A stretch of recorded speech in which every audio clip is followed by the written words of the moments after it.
Somehow I survived the 15-hour flight in economy from Atlanta to New Zealand. This was also my first international flight, and boy, was she a doozy. The craziness started as soon as we entered the airport. I went to pay for our 3 checked bags because they were bulky. No way they were fitting in the carry-on container. And I hit check 1, 2, 3. Thought I accidentally hit a button about carry-on bags, so I pressed the start over button, thinking it would erase everything that I did. No. I went back in, did check 1, 2, 3. It was like, so you owe $100 per bag. What in the highway robbery? But it's not like we were gonna drive all the way back to our house to repack our suitcases. We were like, what else are we gonna do? We have to check these bags. Well, we go up to the guy at the check bag counter, and he's like, where are your 6 bags? I'm sorry, what? We only checked 3. Nope, apparently the kiosk malfunctioned. So here we are. No idea how to get a refund. First flight was from Atlanta to Dallas, and the flight was fine. I'd never flown American Airlines before, so it was interesting seeing how it differed from Delta. I think Delta has kind of spoiled me with the snack options because American just chucked pretzels at you and they're like, here, eat. I'd also never been to Texas before, and I can attest, everything is bigger in Texas. We were absolutely starved when we got to the airport. That bag of pretzels did not tie us over for long. And if there's one thing I know about Texas, it's that they're very proud of their Whataburgers. So when I saw there was one in our terminal, I was like, immediately we need to be going there. I got the grilled chicken sandwich, and oh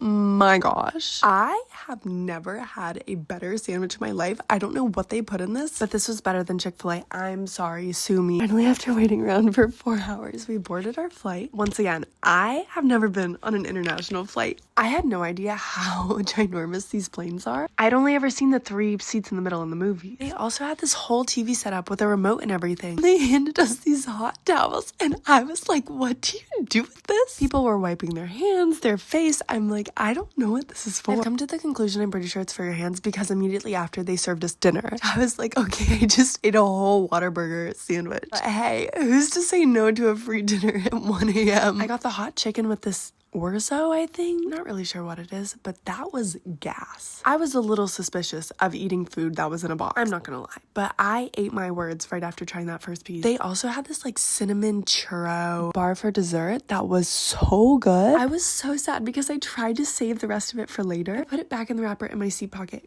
It fell out. I'll do the 5-second rule on the floor. I'm not eating something that's touched anything in a plane. Then at like 4 a.m., they woke us up to give us more food. And oh my gosh, I wasn't gonna eat anything at 4 a.m., but I tried that ratatouille thing. Wow. At this point, I thought the sun was coming up. I was so impressed by the purpleness. My butt was so sore, and I was so ready to get off this plane. But we weren't done yet. They came around with breakfast. I got the fruit plate because I was not eating no scrambled eggs. Eggs are disgusting. I'm sorry. Finally, we landed. Oh my gosh. I barely slept at all on this flight. Let me be so honest. I'm just not someone to sleep on flights. I don't know what it is. I just can't do it. I couldn't go to sleep because it was 9 a.m. and I had planned an entire day's worth of activities.